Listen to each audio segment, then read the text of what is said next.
Trizac. Il n'a peur de rien, sauf peut-être des qu'on orange. Bon, on vient de parler des entrepreneurs. On va parler des travailleurs. Hein? Avec le nouveau président de l'École bleue de Montréal, Nicolas De Ciccio. Comme ça qu'on le dit? Exactement. Faut apprendre à le dire. Oui, il faut apprendre à le dire. Vous êtes là pour combien de temps, là? 3 ans. OK. Fait que là, on va se faire à l'idée. C'est vous, là, le nouveau président des Écoles bleues. Là, la Convention collective des Écoles bleues de Montréal est échue depuis le 31 décembre 2024. Là, les gens vous regardent, vous savez, hein, c'est quoi la réputation que vous avez. Alors, dites-nous ce que vous voulez, là, ce que vous demandez. Ben, au niveau de la négociation de la Convention collective de Montréal, oui, il y a l'enjeu salarial est très important pour l'École bleue. Si on regarde les autres municipalités aux alentours, sont déjà en avance sur l'École bleue. Donc, c'est sûr que l'enjeu salarial est un des enjeux les plus importants, mais on a aussi des enjeux au niveau de la rétention des employés, surtout dans les fonctions spécialisées, parce que l'École bleue, Monsieur Dutrisac, c'est pas juste les gens de voirie. On a des gens dans des métiers spécialisés, autant dans les usines d'eau que dans des mécaniciens, au biodôme, jardin botanique. Donc, tous ces métiers-là, on a de la difficulté au niveau de la rétention. Puis même au niveau de la voirie, actuellement, la Ville a de la difficulté à embaucher des employés. Bon, il y a eu la grève, il y a les menaces de perturber le Grand Prix. Qu'est-ce que vous allez faire? D'abord, on va parler du détail dans un instant, M. De Ciccio, mais qu'est-ce que vous allez faire pour rétablir votre réputation? Parce qu'elle est pourrie, votre réputation, vous le savez, là. Ouais, écoutez, ça, c'est votre opinion. Je trouve que dans les dernières années... Là. Oui, je comprends. Ouais. Il y a beaucoup de stéréotypes qui traînent depuis les dernières années. Honnêtement, je trouve que dans les dernières années, la réputation d'École bleue, c'est quand même amélioré si on regarde d'ici v'là 15 ans, v'là 10 ans. Une chose est sûre, c'est que oui, on veut travailler là-dessus. J'ai la chance de sortir d'une campagne qui fait que je suis président aujourd'hui.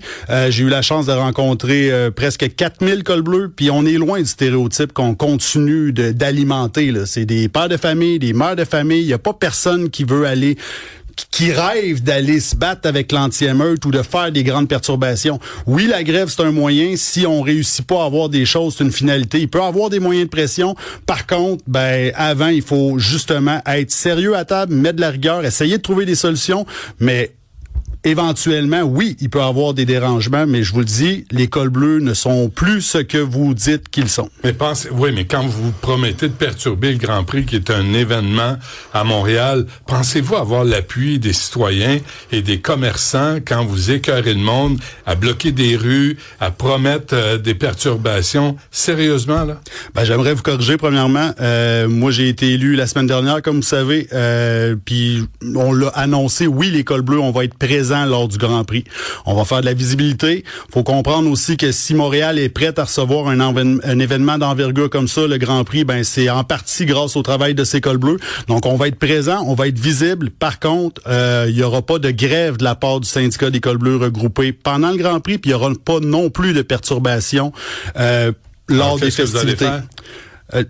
Pour le Grand Prix, on a des actions de visibilité. On va probablement aller passer notre message, parler aux citoyens, exprimer ce qu'on fait. Parlez-moi concrètement, là. Qu'est-ce que vous allez faire? Passer le message, ça veut dire quoi, là? Bloquer les accès, manifester devant la mairesse, devant... Qu'est-ce que vous allez faire? Écoutez, je vais essayer de vous répondre le plus rapidement possible. Quand je vous dis de la visibilité, c'est oui d'aller à la rencontre des citoyens, participer à certaines festivités, être visible, mais je le répète, il n'y aura pas de perturbation, il n'y aura pas de fermeture, de blocage de rue ou de grève. Non, absolument pas. OK. Ça, c'est la question. Là, vous demandez, corrigez-moi, là, vous demandez quoi, 21-22% sur 6 ans? C'est ça, vous demandez? Écoutez, je ferai pas, je sais pas ce que mon prédécesseur a fait. J'ai entendu ce qu'il avait dit, puis je pense que qu'est-ce qu'il avait dit, c'est que c'était dans l'ordre de ce qui se signait actuellement dans les autres municipalités, 21-22%. Ouais. Mais il faut comprendre que les autres municipalités étaient déjà en avance au niveau salarial sur Montréal. Puis, je vais être honnête avec vous, j'ai eu une rencontre avec la mairesse lundi matin, puis actuellement, je ne ferai pas de négociation sur la place publique. Comment ça a été? Ça a été très bien. Ça a été très bien, très cordial. On a vite adresser des choses sérieuses, dont la négociation. On s'est entendu pour avoir de nouvelles dates de négociation. On s'est entendu pour avoir des tables parallèles pour parler justement de productivité. On a adressé plusieurs problématiques avec elle. Donc, on a demandé qu'il y ait plus de rigueur. Monsieur De Ciccio, parce que là, faut se rappeler que les gens qui nous écoutent payent votre salaire. Hein? Puis, je pense que je suis pas le porte-parole, là, mais je pense qu'ils en ont pas pour leur argent. On regarde l'état de la ville. C'est sale. Excusez-moi, les rues sont déconcolissées. Vous faites pas la job. Les parcs sont sales. Les vidanges sont pas ramassés. Puis quand vous ramassez les vidanges, s'il y en a autour de la poubelle, vous les ramassez pas. Vous travaillez à moitié. On vous traite de cabochon, de jambon, de train de savate. Vous faites pas la job. Pourquoi on vous donnerait 20% sur 6 ans si vous ne nous promettez pas d'augmenter de 20% votre productivité? Monsieur Dutrisac, premièrement, je pense que vous me permettrez d'être en désaccord avec ce que vous dites. Je m'attends à ça. Sauf pour l'état des routes à Montréal. On le sait, c'est pas juste à Montréal, c'est au niveau du Québec. Quand vous me demandez... Justifiez pas par pire. Faites-moi plaisir. Prenez-moi pas pour un imbécile. Je vous prends pas pour un imbécile, monsieur Dutrisac. Alors, les rues à Montréal, là, vous êtes là depuis toujours. C'est pas un maire ou une mairesse qui change l'affaire. La job est pas faite. Là, il y a les Python 5000. C'est ça, les Python Python 5000? Non, on en a 4 à Ville de Montréal. 4 qui sont en panne, vrai? Ouais, ben, ils sont en panne ou ils ont des bris majeurs. Comment se fait qu'il y a des bris, un câble arraché? J'ai des chichos, ça s'arrache pas tout seul, un câble. Qu'est-ce qui est arrivé? Ça là-dessus, puis je vais être très honnête avec vous me l'apprenez, moi je suis pas quelqu'un qui est je suis pas au courant du câble arraché, ça peut être plein de choses, ça peut être je veux dire sur la route, sur un débris. Par contre, on va en parler des pitons, les 4 pitons. Vous êtes 100% raison, actuellement sont inactifs. Mais il faut comprendre que l'entretien et la réparation de ces 4 pitons-là, actuellement, ils ont été donnés à l'entreprise privée qui nous disent que nos 4 machines ne seront pas prêtes avant 3, 4, 5 semaines. Ils attendent des pièces, les réparations. Donc, c'est pas les cols bleus qu'on a. Quand ils sont en panne, ces sacramouilles de pitons-là? Écoutez, je sais que ça fait déjà plusieurs semaines. Il y a eu des rotations. Il y en a un qui marchait, l'autre marchait pas. Il y a de la problématique à avoir des pièces. Pourquoi? Là, vous me dites, c'est le privé qui gère le Python 5000? J'ai pas dit que le privé le gérait. J'ai dit qu'actuellement, les 4 qui fonctionnent pas. Dites-moi la vérité, là. Oui. Comment se fait qu'il y a personne qui a dit, hey, faut faire l'entretien des machines au mois de janvier, au mois de décembre, au mois de février? Comment se fait que personne s'occupe de l'état d'équipement à Montréal? Quand vous m'avez demandé tout à l'heure les problématiques qu'on a parlé avec la mairesse, ben ça en est une des problématiques au niveau de la gestion, au niveau de comment on le fait avec nos mécaniciens. On a quelque chose qui s'appelle à Montréal le SMRA, c'est les mécaniciens qui travaillent là-bas, les mécaniciens de la Ville de Montréal, eux veulent faire leur travail. La problématique qu'on a, c'est qu'on n'est pas capable d'avoir des pièces, on a des problèmes de gestion, puis je vais rebondir sur ce que vous m'avez parlé tantôt, on met pas la faute sur personne, les rues, les nids de poules, les cols bleus, on a toujours été là, ben je suis d'accord avec vous, mais il faut comprendre que les nids de poules à Montréal, les cols bleus, on se réveille pas un matin, puis quand on va travailler, on décide de ce qu'on fait dans la journée. Il faut être assigné. Puis une des problématiques qu'on a abordées avec la mairesse, c'est que depuis 2021, notre contrat de travail prévoyait un plancher d'emploi qui était, là je veux pas dire 4500, et actuellement, depuis plusieurs années, on l'atteint pas. On est 200 cols bleus en dessous du plancher d'emploi. Donc, Monsieur Dutrisac, si on avait 200 cols bleus qui étaient assignés à des équipes de nid de poule ou d'entretien des rues ou de propreté, je pense qu'on verrait des résultats assez rapidement. Mais vous n'êtes pas 6000? Le plancher d'emploi, on parle des permanents, la permanence. Parce qu'à la Ville de Montréal, on a des permanents. Travailleurs, M. Deschichio, du monde, là, que vous le voyez, vous circulez à Montréal. Oui. Vous n'êtes pas capable de dire au contremaître, hey, telle rue, Papineau puis Mont-Royal. Moi, à un moment donné, je passais là, je tournais à gauche sur Mont-Royal, de la marde, là, tu sais, on peut plus circuler à Montréal. C'est vibrant, à cause de la folie furieuse de projet Saccageons Montréal. Papineau était défoncé, on louvoyait. Je me dis, ça se peut pas. Il n'y a pas de contremaître, ça je vous le donne, mais il n'y a pas de col bleu, on sait qu'il le voit, qui dit, hey, faut le réparer, ça. Votre responsabilité là-dedans, dans la prévention de la détérioration de la ville, elle est réelle. Ben absolument, puis c'est pas vrai ce que vous dites, du sens que oui, les cols bleus le disent à leur contremaître. Les cols bleus sont fiers de faire du service aux citoyens. Puis quand on est assigné ou on est mal assigné par justement la gestion, ben ça nous fait pas plaisir que les rues soient défoncées. Ça nous fait pas plaisir d'avoir justement, que ce soit à la radio ou whatever, des gens qui disent, ben les cols bleus font pas leur job. On veut la faire la job, Monsieur Dutrisac. Les cols bleus veulent faire la job. Mais quand vous ramassez les vidanges, là, pouvez-vous les ramasser comme du monde? Ben, écoutez, premièrement, les vidanges... Pas juste les crisser dans le truck, là. Voir autour, passer un balai, parce que de toute évidence, c'est Montréaliste des cochons. Hein, sont pas capables de mettre le sac. Mais des fois, les poubelles sont pleines, puis sont pas ramassées.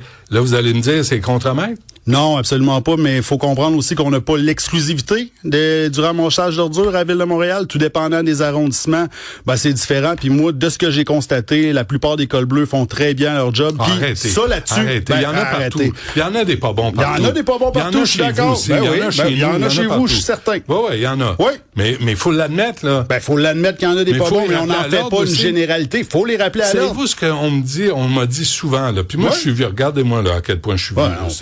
Non, c'est que on a quasiment le même nombre de cheveux sur la tête. Ouais, mais les miens sont pas de la même couleur. Ouais.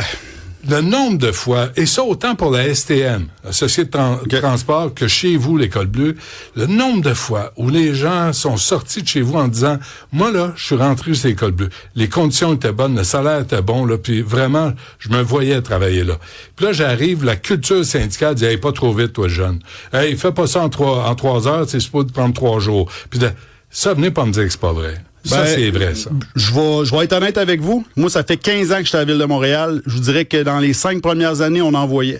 Par contre, je vous dirais que dans les dernières années, puis je dirais pas jusqu'à 10 ans, mais c'est pas quelque chose qu'on encourage, au contraire. Les cols bleus sont fiers de leur travail. Comme je vous dis, on est loin là du stéréotype des cols bleus. Puis, écoutez, peut-être pas là, je vais rentrer en fonction. Je suis à ma 3e journée, mais si vous avez du temps libre, ça va me faire plaisir de voir un peu c'est qui travaille à la Ville de Montréal. C'est des pères de famille, c'est des mères de famille qui veulent être fiers de leur travail, qui veulent servir le citoyen, puis qui veulent des conditions de travail qui les respectent.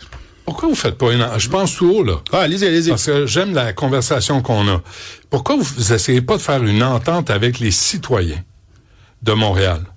Vous engagez à améliorer votre travail, à améliorer ce qu'on voit là, comme résultat, de dire, vous allez être fiers des cols bleus à Montréal, vous allez arrêter de dire qu'on est des pas bons, des jambons, vous allez être fiers de notre travail, vous allez voir, on va y réparer les rues, on va y ramasser les vidanges, on va réparer ce qui marche pas, et en un temps record. On se traînera pas les pieds, on sera pas 3 à jaser sur un chantier alors qu'on devrait travailler. Monsieur Dutrisac, c'est une très bonne idée. Puis je suis d'accord avec vous. Par contre, comme je vous ai dit tout à l'heure, les cols bleus, c'est pas eux qui décident la job qu'ils font, puis c'est pas eux qui décident non plus des ressources qu'ils ont. Tantôt, je vous parlais des mécaniciens, puis c'est l'exemple parce qu'on a parlé des pitons. Ça arrive que des mécanos, ils rentrent le matin, puis parce qu'ils ont pas de pièces, parce qu'ils ont pas de job, parce qu'ils ont pas de bon de travail, ils désapprennent. C'est ce qu'on nous dit. Il dit, on nous forme pas autant sur les véhicules électriques que sur d'autres choses. Il y a des mécaniciens qui me disent, moi, je suis rentré à la ville, j'étais fier d'être mécanicien, je voulais faire de la mécanique, puis depuis les dernières années, on désapprend notre travail. Donc, moi, je suis 100% d'accord avec vous, puis je suis certain, puis je le sais parce que j'ai été voir mes membres dernièrement, puis je suis certain que les cols bleus sont fiers, ils veulent rendre le meilleur service possible aux citoyens, mais encore une fois, faut-il les équiper, faut leur donner les ordres d'aller faire le travail, parce que des problèmes de gestion à Ville de Montréal, là, je vais pas vous mentir, puis je suis sûr que vous le savez, il y en a des problèmes de gestion. Si on réussit à avoir un partenariat avec la Ville pour être plus efficace, ça, on est prêt à le faire, puis j'en ai parlé avec la mairesse. Moi, je me souviens d'entrer avec Jean Lapierre. Pas Jean Lapierre des cols bleus, de Michel Parent aussi. Les autres, ils sont jamais pointés. M. Lauzon n'est pas en entrevue, ni l'autre précédente, je sais pas c'était qui. Mais je me souviens d'une entrevue avec Michel Parent. Il y avait un trou sur Sherbrooke et Amherst. Ça s'appelait Amherst, ça n'allait pas à Tataken, puis c'était donné au privé. Puis c'était un prix, je vous dis ça de mémoire, là, exorbitant, ça n'avait pas de maudit bon sens. J'avais parlé à Michel Parent en ondes. Je dis, puis finalement, la Ville a donné ça au col bleu. Ça a coûté une fraction du coût. Quand on voit que c'est 7 milliards la dette de Montréal, à quel point c'est un problème de gestion. Puis là, je vous lance une courbe là, à vous, là, mais je vous dis, c'est une balle molle que je vous lance là. À quel point c'est un problème de gestion, de façon de travailler, d'organisation du travail, les problèmes qu'on voit au jour le jour à Montréal. Je pense que c'est exactement ça. Il y a un gros travail. Puis quand vous nous parliez tantôt d'augmentation, qu'est-ce que les cols bleus, puis le temps perdu. Écoutez, M. Dutrisac, puis c'est sorti, là. Je vous invente rien, c'est sorti dans la dernière année, là. C'est pas normal qu'on ait des cols bleus de Pierrefonds qui sont obligés d'aller chercher leur asphalte à Laval. C'est pas normal. Comment voulez-vous qu'ils travaillent toute une journée? Puis vous savez, là, partir de Pierrefonds, sur l'heure de pointe, aller à Laval, faut presque s'amener des vivres pour survivre à Ronne. Puis s'il y a du trafic puis il y a un accident, mais on n'est pas là avant midi. Mais c'est des absurdités comme ça. Puis comme ça, il y en a plein. D'ailleurs, quand je me suis présenté... Pourquoi, excusez-moi, pourquoi vous ne faites pas la liste de ça? Ben, c'est des aberrations. J'y arrivais. J'ai été élu justement pour ça. Amener la rigueur à la table de négo. Puis moi, je pense que quand on s'en va voir la mairesse, puis on lui dit, l'école bleue, on mérite mieux, on est en retard, on veut travailler dans la dignité, mais qu'on n'a pas de réponse, on se fait répondre bien platement. La capacité de payer des citoyens, M. Dutrisac, mais il faut avoir les chiffres, puis les chiffres existent. Puis c'est ce qu'on veut mettre. Mais les slogans syndicaux, là, moi, je veux plus les entendre. On parle pas de slogans syndicaux. C'est ce que vous venez de me sortir. Non, Dites-moi, voici ce qui marche pas pour réparer les rues. Tu sais, aller chercher l'asphalte à Laval, ça n'a pas d'allure. Voici le temps qu'on perd. Dites-moi ce qui marche pas pour donner le service auquel les Montréalais ont droit. Dites-moi ce qui marche pas chez les Montréalais. Les Montréalais qui crissent leur vidange n'importe quand. Non seulement. Là, je parlais pas de slogan, j'y arrivais justement. Ouais. Ce que je voulais dire, c'est qu'on a longtemps dit ça. On mérite mieux, le privé coûte plus cher. Okay. Ben moi, ce que je m'engage, c'est oui, justement, les sortir, mais les chiffrer aussi. Puis ça, je pense que ça va être une bonne réponse à la réponse facile de dire la capacité de payer les citoyens. Puis moi, avec ce que je sais au niveau de la Ville de Montréal, puis je veux le chiffrer avant de l'avancer parce que je suis pas quelqu'un qui dit n'importe quoi, mais avec ce que je sais, des dépenses inutiles qui sont à la Ville de Montréal, mais je vais être capable de, oui, justifier l'augmentation que l'école bleue mérite sur le retard salarial qu'ils ont, mais non seulement ça, de prouver qu'avec ça, on peut faire des économies aux citoyens puis qu'on peut avoir des meilleurs services. OK. Retard salarial, là, ça, là, on n'est plus capable parce que les gens qui nous écoutent, là, y en a pas beaucoup, là, qui ont pris de l'avance salariale dans les dernières années. Chaque pourcentage d'augmentation salariale accordée au col bleu représente 20 millions en fonds publics.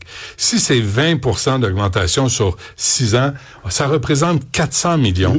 Les taxes foncières en 2024, en 2023, 4%, 4,1%. 2024, 4,9%. 2026, 3,8%. Les gens sont de même, ils sont payés à la gorge, là. On peut pas en demander plus. Si vous en demandez plus, ça sort de quelle poche? Écoutez, je pense que je vous ai répondu tout à l'heure. Je pense qu'on est capable, puis c'est à ce à quoi je m'engage, de dire on va trouver des économies pour la ville, on va leur démontrer qu'il y a de l'argent privé qui se paye. Vous avez trouvé 400 millions sur 6 ans? Pour donner de la job au col bleu? Non, vous avez trouvé 400 millions de dépenses inutiles, de programmes inutiles, d'aberrations. C'est pas ce que j'ai dit. Puis là, je voudrais pas m'avancer sur un chiffre 400 millions. Puis en même temps, M. Dutrisac, si je trouvais 400 millions, ça veut dire que pendant 5 ans, l'école bleue mériterait 0%. J'ai pas dit qu'on allait autofinancer l'entièreté de l'augmentation. C'est pas ça que je dis. Non, mais qu'est-ce que vous dites aux citoyens? Là, les taxes foncières n'arrêtent pas d'augmenter. Là, ils se revirent de bord, ils sortent, les vidanges sont pas ramassées, c'est sale, les rues sont trouées. Je vais arrêter de me répéter. Je comprends. Puis je vois la même chose que vous. Ben, ce que je vais dire aux citoyens, c'est que là, actuellement, on a eu une belle rencontre avec la mairesse. Puis moi, je pense que c'est important qu'on trouve justement des solutions qui vont donner un meilleur service aux citoyens. Puis je vais le répéter, là. Je les ai rencontrés, mes membres. Mes membres sont fiers. Ils veulent travailler. Ils veulent donner un service aux citoyens. Oui, mais c'est vrai. Sacramouille, c'est correct. Donc, en trouvant des solutions pour avoir une meilleure gestion, offrir des meilleurs services, pour ça, il faut du matériel, il faut des ordres clairs, puis Mais il faut arrêter de vous voir débarquer comme des matamors, comme des gros bras, là, à l'hôtel de ville. On va tout casser. On tolère plus ça. Ni de vous, ni de personne. Vous nous impressionnez pas. Puis on va vous calmer, OK? Là, les affaires de fermer des rues, écœurer le monde, qui paye votre salaire, c'est fini, là. On s'entend-tu, c'est fini. Négociez intelligemment, dites-nous ce que ça représente, dites-nous vos propositions, dites-nous comment on va réparer la ville, puis savez-vous quoi, si vous avez raison, les gens vont être les premiers à dire, là, à Mme Martinez-Ferrada, fais ton hostie de travail, ramasse ton organisation, ramasse ton administration, puis là, on va avoir une ville qui a de l'allure. Écoutez, j'étais à la même place. Mais il faut comprendre que pour ça, il faut de la collaboration. Je suis pas un adepte, c'est pas une cachette. J'ai fait un leadership de votre part. Mais j'ai fait ma campagne là-dessus. Je pense qu'il faut avoir des moyens de pression intelligents. Mais est-ce que il va y avoir des moyens de pression si on a une impasse à la table de négociation qui pourrait déranger le citoyen? Peut-être. On va essayer de pas en arriver là. Mais pour moi, il faut être préparé. Il faut donner une chance à la table de négociation. Puis selon moi, les grèves puis les moyens de pression qui pourraient déranger le citoyen, il faut que ça soit l'ultime retour, puis il faut que j'aille une porte fermée devant moi. Juste pour savoir, c'est quoi le pourcentage de contribution que vous faites à votre fonds de retraite? Actuellement, on est sur le 50-50. Vous êtes à 50-50? Oui. OK. Parce qu'à un moment donné, c'était 21%. Hein? Oui, mais ça, je l'ai à peine connu. Là. Okay. Oui, OK, oui. Mais ça me rassure. Parce que je lisais plein d'affaires, je me dis, ça se peut pas. Tu sais, là, il faut que tout le monde contribue à sa juste part. Puis je comprends. On a eu la loi, puis si je me trompe pas, là, écoutez, là, c'était à l'époque Coder, dans ces années-là, là, ça, 2015. OK, ça, c'est réglé. Fait que là, en conclusion, M. Deschichos, on s'entend, là. Là, vous allez pas jouer au gros bras. Vous n'allez pas jouer au matamor, vous allez négocier intelligemment, vous allez refaire votre réputation auprès de la population, puis on va se tourner vers l'administration de la ville. Puis on va s'attendre à ce que vous soyez bien traités. Je pense que vous l'êtes bien, là. Soyez bien traités, mais qu'on en ait pour notre argent en retour et que les rues aient de l'allure. Ça n'a pas d'allure, là. Vous entendez-tu que la ville n'a pas d'allure? Je suis d'accord avec vous. Il y a beaucoup surtout au niveau des nids de poules, au niveau de la propreté, il y a beaucoup de choses qui sont en ligne de compte. Mais comme je vous dis, les cols bleus, on est 200 sous notre plancher d'emploi. Imaginez si on faisait des équipes puis que la gestion était faite intelligemment, comment qu'on pourrait avoir des résultats. 200 cols bleus de plus qui font soit des nids de poules, soit de la propreté. Il y aurait des résultats, M. Dutrisac. Mais on peut-tu le faire un peu à l'inverse? Pourriez-vous me dire, l'été arrive, là, regardez bien, disons qu'on se revoit en septembre. OK? Mettons que c'est une date? Puis, mettons que c'est une date, là. Parfait. OK? On se brosse les dents, tout le monde. Oui, c'est bien correct. On se fait une date en septembre. Puis là, vous me dites, regardez bien la ville cet été. Regardez bien comment les cols bleus vont l'organiser. Comment on va le faire, le travail. Puis quand on ramasse les vidanges, ça va être bien fait. Puis on le sait, les Montréalais, c'est des cochons. Je suis le premier à le dire. Mais nous, les cols bleus, là, on va faire plus que notre part. On fera pas le strict minimum. Vous allez voir qu'on va, on va le mériter. On va mériter la confiance des Montréalais et des Montréalaises. Monsieur Dutrisac, j'aimerais pouvoir vous donner ma parole là-dessus. Moi, je vous dis que les cols bleus sont fiers, font déjà leur travail. C'est pas nous qui donnent l'emploi. Puis si on nous donne des directives, puis si on fait des équipes, ben je suis persuadé que mes membres vont répondre présent, puis qu'ils vont faire la job. Puis accélérer les chantiers, pas se traîner les pieds, puis le faire au plus sacrant pour libérer l'espace pour les gens. Comme je vous dis, M. Dutrisac, quand on parle des chantiers, je suis d'accord, oui, si on avait le pouvoir de le faire. M. Dutrisac, mais des fois, quand on a un chantier, puis là, je reviens vite, quand on a un chantier qui est supposé débuter, mais que mon gars, avec l'asphalte, il est pogné dans le trafic parce qu'il a fallu qu'il aille la chercher à Laval, j'ai bien beau dire qu'on veut faire ça plus vite, on a de la difficulté. Puis oui, ça fait 3 cols bleus qui ont pas de job parce qu'ils attendent le truck d'asphalte. Bon, ben là, vous avez un site Internet. Donnez-nous les exemples ou pourquoi, qui va nous expliquer pourquoi tel job n'a pas été fait, pourquoi c'est long, pourquoi il y a des retards. Informez les gens. Monsieur Dutrisac, vous allez les avoir de votre bord. C'est mon intention. Laissez-moi un peu de temps. Parfait. Je suis à ma 3e journée. Donc, bon. Merci beaucoup. Monsieur Deschichos, bonne chance. Puis on se prépare. On a une date? On a une date? OK, habillez-vous propre là en septembre. Promis. Ça marche. Bye. Salut. Merci.